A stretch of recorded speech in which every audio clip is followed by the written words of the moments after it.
When Fortnite Battle Royale came out, most people thought that Fortnite esports was a pipe dream. The worst possible game to be an esport game is Fortnite. I don't think there's any way that game ever becomes good competitively. Fortnite quickly became a phenomenon thanks to being fun to play, perfect for streaming, and always changing thanks to a near constant stream of updates. Oh shit, the robots shoot missiles, bro! Oh, fuck! Oh shit, I'm falling, bro! Oh my god, oh, I'm inside of his asshole, dude! Holy shit! But competitive Fortnite? From server issues, to Bloom, to stream sniping, to the aforementioned updates destroying any hope of consistency, there were a lot of obstacles in the way of anybody trying to take the game seriously. Enter Tfue and Cloakzy, two friends who paired jaw-dropping talent with the meme-filled world of Twitch streaming, sprinkled it with a dose of clout gang shenanigans, and proceeded to dominate the twisted landscape of competitive Fortnite. Cloakzy ticking on down, just 20 health remaining, gets one! They got it, they did! One! Are you kidding me? You are the #1 duo. How are you guys feeling right now? Dude, I don't have words. Shout out to all the fans. They emerged from a landscape that everybody thought would be ruined by RNG and variance, and they dominated it. Competition might never be Fortnite's focus, but Cloakzy and Tfue were the first duo to show us what's really possible for the game.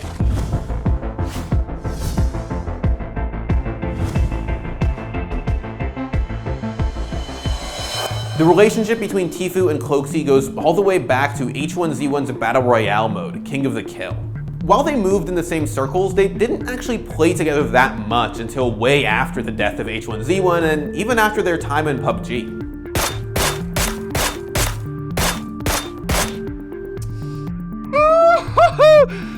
Oh shit. Oh my god! In February 2018, after Cloakzy had made a name for himself by posting Fortnite clips on social media, FaZe Clan approached him with an offer of making a competitive Fortnite roster. It was his big break. So, being part of this team has tremendously changed my life. I would never expect to be, we're actually living in LA now. I was living alone with 2 other roommates in Texas, and I moved back to New Jersey. I didn't expect anything, I was pretty much a no-name. Made a name for myself, was posting clips to Twitter and stuff like that, and FaZe reached out to me back in February, and they're like, hey, we're extremely interested, we want you to build a team. And I was like, this is top of the line, FaZe Clan came to me and wanted me to build a team. The original lineup consisted of Space Lion, Jowmock, 72 Hours, and Cloakzy. Cloakzy and FaZe Clan were looking for a 4th, but not just any 4th. They were looking for a dynamic player with superstar potential. They were looking for an answer. Yeah, dude, I just gave him a call. I don't know what he's doing. He didn't answer, unfortunately. Hey, what's up, boys? Before he signed with FaZe on April 30th, Tfue was doing decent numbers on YouTube, but he wasn't the phenomenon that we know him as today. But he was still Tfue.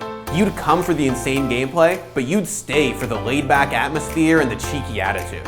He just as quickly referred to himself as Ass at Fortnite as he'd casually drop a 20 bomb.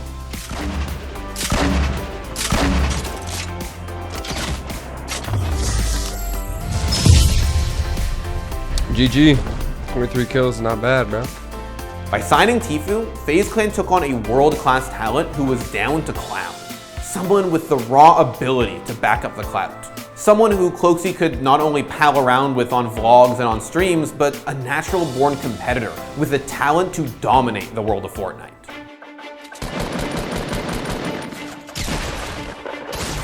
Nice. Play passive, you got this. Nice! Crouch peek, crouch peeks.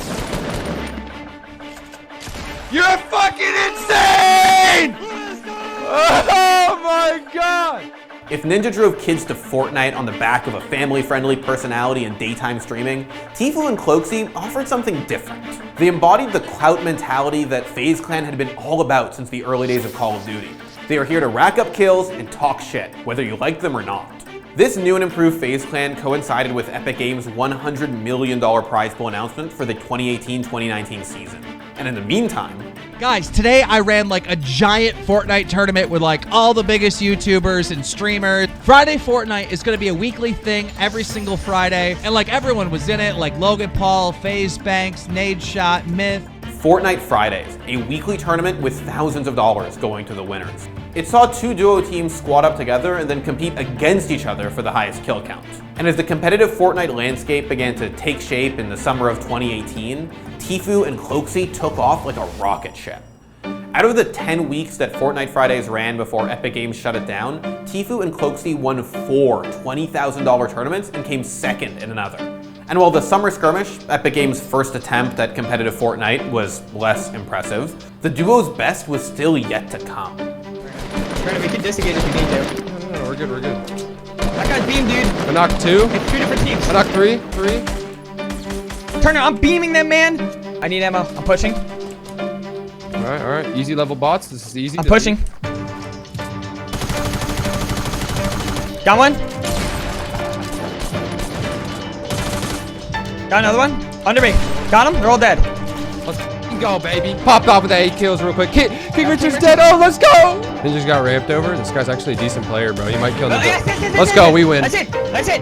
Let's go, baby. Is that it? I don't know. I don't know. Let's just keep slaying up.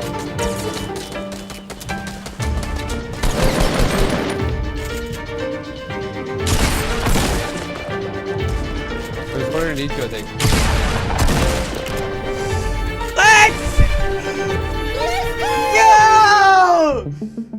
Competing in solos, Tfue won both Week 2 and 4, with Cloakzy close behind. All of it was building towards a gigantic Week 6 finale at TwitchCon. On the biggest competitive stage Fortnite had ever seen, Tfue and Cloakzy finally had a chance to show exactly why they deserve to be the best in the world.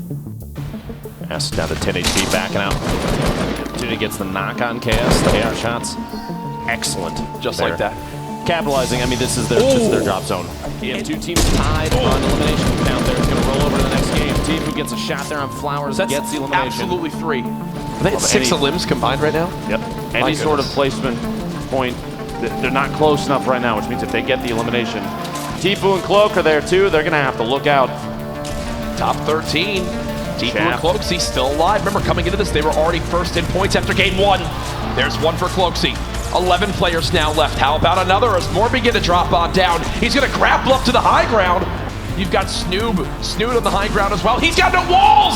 Tfue and Cloakzy with another! Who will get the extra point for the victory royale? The zone moving on in. Only 29 health for Mitro. This zone will chunk him on down. There's the quick shot from Hero. The double barrel's so good. 1v1. Tfue looks like he's ready for the heal. It's not going to come on in. Tfue blocked by the tree! But Hero gets dropped by the storm, and just like that, Tfue and Cloakzy set the tone and prove why they are 2 of the favorites here this weekend.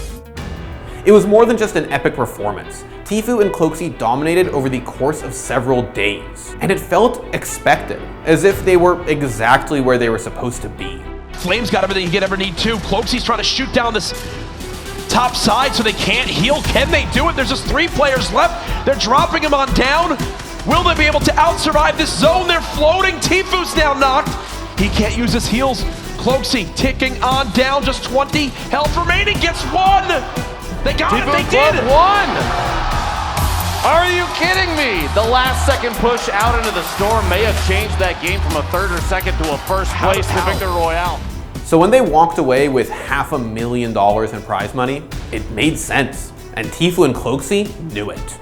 Coming out of the fall skirmish, 6 weeks of work pays off on this stage right now, in front of all of you, in front of all of you at home. Your #1 duo.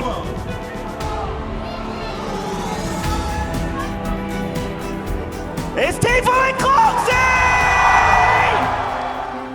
And while the duo was on fire in terms of popularity, TwitchCon was their competitive peak.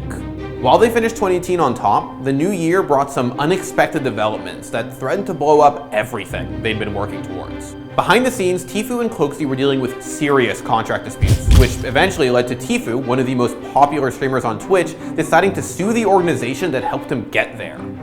So, Tfue is suing FaZe Clan. Now, the lawsuit starts out by alleging that FaZe Clan is trying to quote-unquote own Tfue. They refer to his contract bizarrely as a gamer agreement, and they call it, quote, grossly oppressive, onerous, and one-sided. Apparently Tfue's suing FaZe and my chat's saying it's no cap. Are you serious? I mean, that's what they're telling me, but I still don't believe them. Tfue sues organization over oppressive contract? What? Wow. From a clause that prohibited Tfue from streaming for up to 6 months if he left the org, to his contract just being straight up illegal according to his lawyer, the match made in heaven was crumbling, and Tfue wanted out. This is fucking bullshit. Show the fucking contract, FaZe. Release the fucking contract. Everybody, hashtag release the fucking contract. Release it. It is 80% company, 20% to Tfue. That's how it's written. That may not be their intentions after he blew up, but if you're in Tfue's shoes, you don't take that chance, right? You have to get out of that contract as quick as possible, now that you're making millions of dollars. And while Tfue was dealing with a controversy that set the streaming world on fire, Cloakzy was quietly contending with very similar issues. Cloakzy began removing FaZe logos from his social media platforms and Twitch presence before eventually revealing that yes, he was trying to leave FaZe, and in fact, he actually had been for the last 6 months. We are trying to resolve something to make it so I will leave FaZe. We haven't been in agreement with me leaving for the past 6 months because I've been trying to leave for the past 6 months before the whole Tfue thing came out. I mean, you guys saw the contract. I'm on the same exact contract, same exact shit, percents. Yes, I was offered other contracts, and we couldn't come to a conclusion.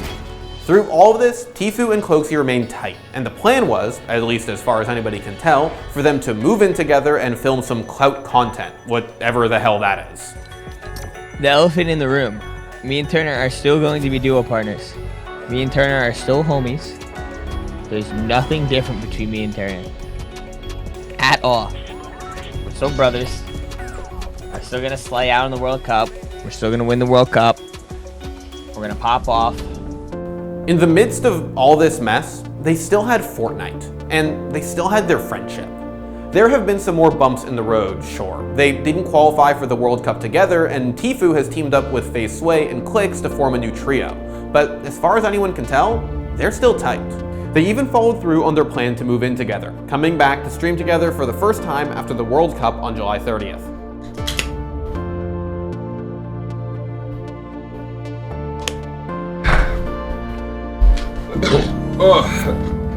And whatever happens from here, Tfue and Cloakzy, they remind us all of a time that feels vaguely familiar. Of hanging out with our friends without, for a brief moment, a care in the world.